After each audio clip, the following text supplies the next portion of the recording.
সবাই কেমন আছো? আশা করি খুব ভালো আছো। সুস্মিতা ডটেস ফ্যামিলিতে তোমাদেরকে সবাইকে স্বাগত। তো আজকে হচ্ছে সানডে, আর আজকের এত দিনের কষ্ট, মেয়ের কষ্ট, আমার কষ্ট, বাবার কষ্ট, আজকের আমাদের কষ্ট শেষ। তো ফাইনালি আজকে মেয়ের হচ্ছে ফাইনাল প্রোগ্রাম। তো তোমাদেরকে সবাইকে আমি তো যাবই, আর তোমাদেরকে নিয়ে যাবো না তাই কখনো হয়? তো চলো আজকে মেয়ের প্রোগ্রামটা তোমাদের সঙ্গে যেটুকুনি পারবো সেটুকুনি আমি তোমাদের সঙ্গে তুলে ধরার চেষ্টা করব, শেয়ার করার চেষ্টা করব। আমার সাথে সাথে তোমাদেরকেও দেখার চেষ্টা করে দেবো, সুযোগ করে দেবো, চেষ্টা নয় সুযোগ করে দেবো। তো জানি না কতটা কি করতে পারবো, অবশ্যই আমি তোমাদের সঙ্গে শেয়ার করব। তো চলো, আমি তো কমপ্লিট হয়ে রেডি পুরো হয়েই গেছি প্রায়, জানি না কেন এত বাজি ফাটছে।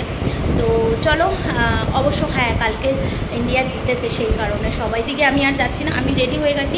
হয়তো চুড়িদারটা চেঞ্জ করব, কেননা আমি এতক্ষণ বানাচ্ছিলাম রিলস, সব দিকেই বজায় করতে হবে, বুঝতেই পারছো। তো চলো এখন আমি শুধু জাস্ট চুড়িদারটা চেঞ্জ করব, করে তারপরে আমি বেরিয়ে যাব। মা ওপরে রেডি হতে বলে দিয়েছে তোমাদের দাদাভাই ফোন করে।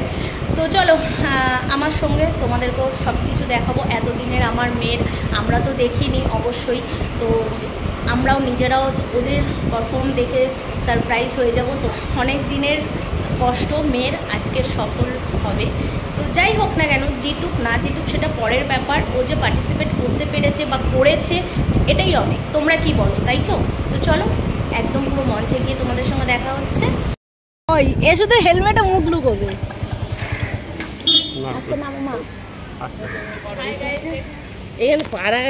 হ্যাঁ চলো চলো, লাগবে না ওগুলো।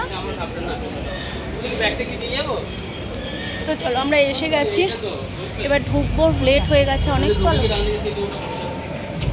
ভেতরে ঢুকে যাবো না, উপরে টিকিট দেখবে। তো চলো আমরা এসে গেছি, অনেক লেট হয়ে গেছে, শো আরম্ভ হয়েছে। কোন দিক দিয়ে ঢুকবো? এই তো ঠিক, তো পরে পরে চলো আগে ভেতরে যাই। আমরা প্রচণ্ড লেট হয়ে গেছে, আরম্ভ হয়ে গেছে প্রোগ্রাম।